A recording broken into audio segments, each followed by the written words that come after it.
Salut et bienvenue à cette deuxième vidéo qui porte sur la rectifieuse cylindrique. Quand on s'est quitté la dernière fois, on regardait le tableau ici pour dire qu'il y avait plusieurs façons de désaxer ces machines-ci. On avait la poupée fixe qui pouvait être désaxée, on avait la table supérieure qui pouvait être désaxée, et on avait la poupée porte-meule qui, elle également, ou la meule, qui pouvait être désaxée. Là, s'il y a trois façons de désaxer la machine, il doit y avoir des raisons pour ça. Et on va regarder ça. On va également regarder les vitesses. Vitesse de rotation de la pièce et de la meule dans différentes circonstances ou situations. On va regarder les vitesses d'avance. Et si on regarde les vitesses d'avance, on va également parler d'usure de meule. Donc, on va regarder ces choses-là. Et finalement, vers la fin de la vidéo, on devrait avoir le temps de regarder l'alignement. Si on peut désaxer, il va falloir réaligner. Et ça, ça peut devenir compliqué quand il y a trois choses qui peuvent être désaxées. Donc, on va regarder ça vers la fin de la vidéo. Regardons maintenant pourquoi il est important qu'autant de différentes composantes de cette machine puissent être désaxées. Commençons avec le désaxement de la table supérieure.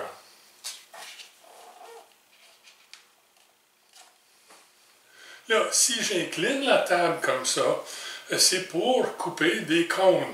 Avant de rentrer là-dedans, mentionnons que le mouvement réciproque de la table ne change pas si je désaxe la table supérieure, parce que c'est la table inférieure qui contrôle le mouvement de va-et-vient.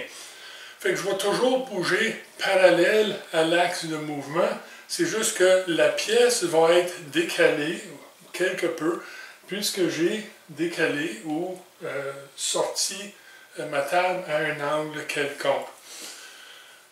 Si je tiens une pièce entre pointes ici et je bouge parallèle, mais je place à l'angle, je vais couper une pièce qui est plus petite sur ce bout-ci et plus grosse sur ce bout-là. Je vais avoir rectifié un cône. C'est un cône léger, progressif, quelque chose comme ce cône-ci, un MT3, qui est un cône autobarrant, donc qui reste dans la pièce. C'est très léger comme conique, comme conicité, je devrais dire, et c'est en plein ce qu'on veut, parce que je ne peux pas ici décaler la table par 90 degrés, ça ne marche pas. C'est pour des cônes peu prononcés que je vais utiliser cette technique. Il est également important de noter que ça sert à quelque chose d'autre de décaler la table ici. Si je veux une pièce très parallèle, je peux l'ajuster pour l'avoir très parallèle en jouant avec cette table supérieure-là. Là, si je désaxe la poupée fixe, qui n'est pas fixe ici parce que je peux la pivoter, mais en tout cas, on se comprend, c'est généralement pour tailler des cônes plus prononcés. Et dans l'exemple qu'il y a ici, je suis décalé par 30 degrés pour venir rectifier un côté, et donc les deux, une fois mis en rotation, côté de ma pointe à 60 degrés. On peut voir ici que puisque mon mouvement de va-et-vient est parallèle et que ma meule ici est placée avec sa surface de travail parallèle au mouvement de la table, je peux venir rectifier le côté de cette pointe-là pour la rendre très très concentrique à l'axe de rotation de la poupée fixe. Et c'est ce que j'ai fait le plus souvent sur des rectifieuses cylindriques, c'est rectifier et refinir des pointes. Par contre, si je suis décalé et j'ai des pièces à produire autres que rectifier la pointe qu'on voit là, je vais normalement utiliser un mandrin quelconque pour tenir la pièce et donc effectuer une opération de mandrinage. Parce que la poupée mobile ici, elle ne peut pas être déplacée pour venir s'aligner avec la poupée fixe. Là, Si je décalais la meule, par exemple ici, comme troisième type de décalage, mais j'aurais une meule à l'angle et ça pourrait servir à quoi? Première chose, c'est on se rappelle, tourner la tête de travail ici, c'est principalement tournable pour présenter la petite meule de rectification interne à la pièce. Mais en dehors de ça, on peut également s'en servir pour produire des angles sur des pièces en produisant des angles sur la meule. Qu'est-ce que je veux dire par ça? Bien, la table ici, même si la table supérieure est décalée un petit peu, désaxée un petit peu, bien, évidemment, la table inférieure, c'est celle qui contrôle le mouvement. Fait que même si celle-là, elle est décalée, je peux monter un diamant sur ma table et venir dresser ou tailler la meule. Là, si je le fais dans ce cas-ci avec une meule à 45 degrés, bien, je vais produire un angle sur le coin ou sur l'entièreté de la surface si c'est ça que je veux faire. Et ça devient une meule pour le travail de forme. Donc, je peux plonger avec ça pour donner un angle à ma pièce. Exemple ici, si je mettais un petit 45, puis ensuite je ramenais ma meule droite, puis je venais tailler ou dresser le bord ici, eh bien là, j'aurais une meule qui aurait un 45 degrés sur un coin et une surface bien précise. Donc je pourrais ici couper en utilisant le mouvement réciproque sur une pièce qui serait plutôt longue tenue entre pointes. Et une fois que le diamètre serait fini, je pourrais venir plonger sur ce 45-là pour produire, exemple, un petit chanfrein sur un épaulement sur ce côté-ci de la pièce. Bien, ça serait un épaulement ici, mais sur ce bout-ci de la pièce.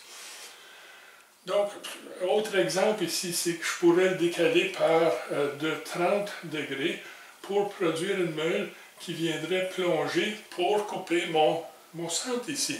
Donc, je pourrais le faire de cette façon-là également. On voit qu'il y a toutes sortes de situations. Il y a différentes façons de décaler la machine parce qu'il y a tellement de différents genres de cônes qu'on peut produire. Tailler la meule et enlever un coin pour produire un angle en plongée, c'est une opération qui coûte cher. Principalement parce qu'on perd une grande partie de notre meule. Et évidemment, si je veux le remettre là, il va falloir que j'enlève tout ce que je vois là sur la forme, la ramener carrée. Par contre, et on n'y pense pas, mais on peut se garder une sélection de meules déjà dégrossie à l'angle voulu. Avoir une meule à 30 degrés, exemple, pour affûter par plongée des points de centre. Ou avoir une meule à 45 degrés pour affûter en plongée des chanfreins. Je veux dire, ça se fait, on les met de côté, puis quand on a besoin, on peut les monter sur notre machine. Évidemment, ils ne seront pas parfaitement concentriques, mais en les taillant à nouveau juste 1 ou 2 millièmes de pouce, c'est tout ce qu'on a besoin, ils vont revenir concentriques et on pourra s'en servir sans être obligé de tout enlever ça chaque fois, puis perdre beaucoup d'argent. Par contre, que ce soit dispendieux ou non, il y a dispendieux ici aussi. Si je produis en décalant la poupée fixe de cette machine-ci pour venir rectifier ma pointe, comme on a vu tantôt, avec la meule droite, ça aussi c'est dispendieux parce qu'il faut que je désaxe la tête ici et si je le fais que pour quelques pièces, mais la réaligner aussi parfaitement que possible, c'est pas un cauchemar, mais c'est pas facile à faire. Fait que si je peux éviter de désaxer la tête, je le ferai également. 6 de un, une demi-douzaine de l'autre, il faut choisir, ça dépend de votre philosophie. Il y a par contre des situations où couper par plongée, c'est une obligation, on n'a pas le choix. Et on a un exemple ici. Si je veux venir produire cet angle-ci et la rectifier, et avoir un fond rectifié également, ça va être impossible de le faire en tournant la tête. Puis s'il faut que je désaxe dans ce sens-là, bien rappelez-vous, la meule est sur ce bord-là, fait que ça ne donne rien de le désaxer vers ce côté-là. Fait que ici, j'ai pas le choix. j'ai un petit plat, puis j'ai mon angle, je vais descendre et plonger dans l'angle, ou descendre, plonger dans l'angle et couper mon diamètre, un ou l'autre, là, ça dépend de votre approche. Mais ça, je n'ai pas le choix, je ne peux pas faire ça en désaxant quelque chose d'autre. Donc, dans ce temps-là, on le fait. Par contre, il y a une autre raison pour vouloir désaxer la tête de travail ici, la meule. Ça, c'est si j'ai à rentrer dans un coin sans toucher l'épaulement. C'est difficile à faire. Ici, j'ai une pièce qui a un épaulement et que si je voudrais rentrer jusqu'au bout, je vais avoir de la misère sans frapper le bord. Ça va venir trop proche. Si je mets un léger angle, là, je l'exagère dans le dessin ici. Mais un demi-degré, 1 degré, c'est tout ce qu'on a vraiment besoin ici. Et je retaille la meule. Là, quand je taille la meule, ça va toujours être parallèle à l'axe de la table inférieure. Donc, je vais avoir une meule qui coupe parallèle, aucun problème, mais qui vient à une pointe sur le coin d'attaque ici. Ce qui veut dire que je vais pouvoir rentrer ici jusque dans le coin de mon épaulement sans foncer dans l'épaulement ici. C'est sûr que je peux quand même aller trop loin et faire du dommage, mais ça me permet de me rapprocher avec moins de problèmes que si j'avais un côté droit. Et ça, ben, vraiment, ça ne magane pas la meule, ça ne change rien. Puis bien souvent, je le mets un petit peu de côté comme ça, d'une façon ou d'une autre, juste parce qu'il n'y a aucune obligation pour ça, pour la meule, d'être parfaitement droite, parce que je vais la dresser pour qu'elle le soit.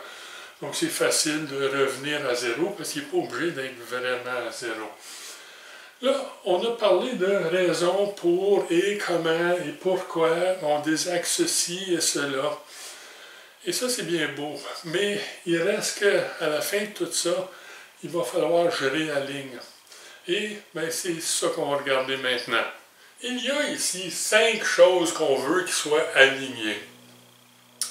Et ces choses-là sont la tête de travail, donc la meule et son mouvement qui est perpendiculaire à la table. Mais puisque la meule peut être pivotée ou tournée sur 360, mais réellement 180 degrés, mais je vais vouloir ajuster cet angle-là. Peu importe l'angle de la meule, le mouvement de l'axe va toujours être perpendiculaire à la table inférieure. Ça, c'est ajustable, il va falloir garder ça. Mais il y a la table inférieure qu'il va falloir qui soit vraiment perpendiculaire au mouvement de la tête de travail. Il y a la table supérieure qui veut être parallèle à la table inférieure. Et il y a la poupée fixe, la poupée mobile, qui n'est pas ajustable comme telle. Elle est déplaçable, mais pas ajustable. Déplaçable dans le sens qu'elle peut glisser le long de la table et être fixée à différents endroits, mais elle ne peut pas être ajustée perpendiculaire à l'axe de la table. Et finalement, ben, il y a la poupée mobile ici, qui lui est ajustable et qui peut pivoter, pas sur 360, mais sur à peu près 90 degrés. Donc, ça, c'est pivotant et il va falloir pouvoir l'ajuster. Il y a 2 choses ici qui ne sont pas ajustables. 2 choses pour lesquelles il va falloir qu'on se fie sur la machine et le manufacturier pour qu'elles soient bonnes, parce que je ne peux pas les changer. Et ça, c'est l'alignement perpendiculaire à la tête de travail de la table inférieure. La table inférieure bouge sur la base. Il n'y a rien d'ajustable. Il faut que la machine ait été fabriquée précisément pour que cela arrive de façon précise et perpendiculaire à l'axe de mouvement de la meule. Deuxième chose, c'est la poupée mobile. Il va falloir se fier dessus. Elle n'est pas ajustable. Il n'y a rien qu'on peut faire pour l'ajuster. Si elle est trop haute, trop basse, trop à gauche, trop à droite, c'est hors de notre contrôle. Il va falloir soit utiliser des shims, donc des cales pour l'ajuster, ou réusiner la poupée mobile et probablement la poupée fixe pour qu'il soit alignable. Donc, pas ajustable. La table supérieure, la table inférieure, là, il est possible que vous vouliez la vérifier, juste pour vous assurer qu'elle est bonne. Puis c'est quelque chose que vous feriez quand la machine serait neuve. Et on peut monter un comparateur de cadran sur le côté et cycler la table pour vérifier. Et ça va vous donner absolument rien. C'est pas bon de faire ça. Pourquoi? Parce que si le comparateur touche à la table, et c'est l'axe de la table que je veux vérifier, l'alignement de la table inférieur, mais peu importe qu'elle soit croche d'un bord ou de l'autre, il ne va jamais avoir de mouvement sur le cadran comparateur s'il est en contact avec cette table-là. Je vais avoir une aiguille qui va rester au même endroit, même si la table inférieure est croche. Alors, qu'est-ce que je peux faire? Il va falloir que je le vérifie avec un autre axe de mouvement. Et le seul autre que j'ai, c'est l'axe transversal, qui est précise et qui fait partie de la machine lorsqu'elle est fabriquée. C'est pas ajustable. Donc, je vais à ce moment-là monter un équerre. Une équerre, je pense, sur la table inférieure et venir, avec mon comparateur de cadran, vérifier le côté de l'équerre pour voir si le côté de l'équerre est parallèle au mouvement perpendiculaire ou transversal ici de la tête de travail. Si elle l'est, tout est beau. Si elle ne l'est pas, appelez la personne qui vous a vendu la machine. Une autre chose qui pourrait me donner une indication de mouvement sur la table inférieure, celle qui est la table verte ici, c'est que si la table était déformée, supposons qu'elle était tordue ou quelque chose de genre, je pourrais voir un tout petit peu de mouvement de cette façon-là. Mais ça ne serait pas un mouvement constant. Ce serait un mouvement plutôt en courbe. Donc, je verrais l'aiguille bouger d'un sens et de l'autre au fur et à mesure que j'avance dans une seule et même direction. Bon, ça c'est ça, et c'est pas ajustable, et ça c'est pas ajustable non plus. Par contre, la table supérieure, elle est ajustable. Et celle-là, puisqu'elle est sur l'axe inférieur et peut être pivotée, mais là, si je veux m'assurer que les deux sont parallèles, ici, je peux monter un comparateur de cadran et cycler la table pour voir si ma table supérieure, elle est parallèle à la table inférieure. Dans ce cas-ci, ça va fonctionner. Là, si je ne vois aucun mouvement sur mon comparateur, c'est parce que je suis parallèle. Sinon, il va y avoir un petit mouvement. Et ça, c'est facile à faire. Il reste à regarder la meule et la poupée fixe. Bon, bien, la meule ici, on l'a déjà mentionné. Ce n'est pas nécessaire de l'aligner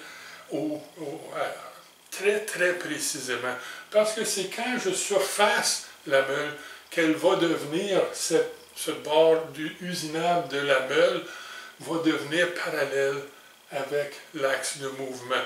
Donc, si je le mets un petit peu plus loin, comme on a vu, un petit peu passer le zéro pour que la pointe ici soit un peu plus proche de ma pièce, je peux ensuite venir dresser ou surfacer le bord de la meule, puis tout va être aligné parfaitement à ce moment-là. Il reste la poupée fixe, qui n'est pas fixe dans ce cas-ci parce qu'elle peut pivoter. Mais celle-là, c'est un petit peu plus compliqué, parce qu'on peut l'aligner en tenant une pièce dans un mandrin, et parfois, on va vouloir l'aligner pour assurer un bon alignement des pointes, pour tenir des pièces en pointe. Donc, je n'ai pas accès à la rectifieuse cylindrique qu'on voit dans les autres clips de cette vidéo et de la vidéo précédente.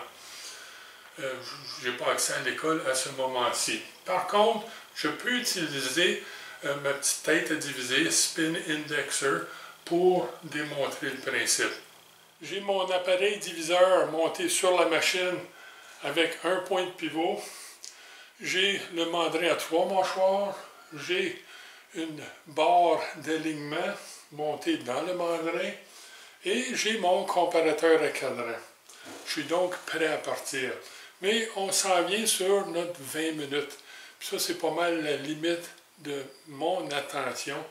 Donc, on va arrêter ça là, puis on va regarder le reste dans la partie 3 de cette vidéo. Donc, d'ici là, ben, amusez-vous, mais soyez prudents. Et bon usinage.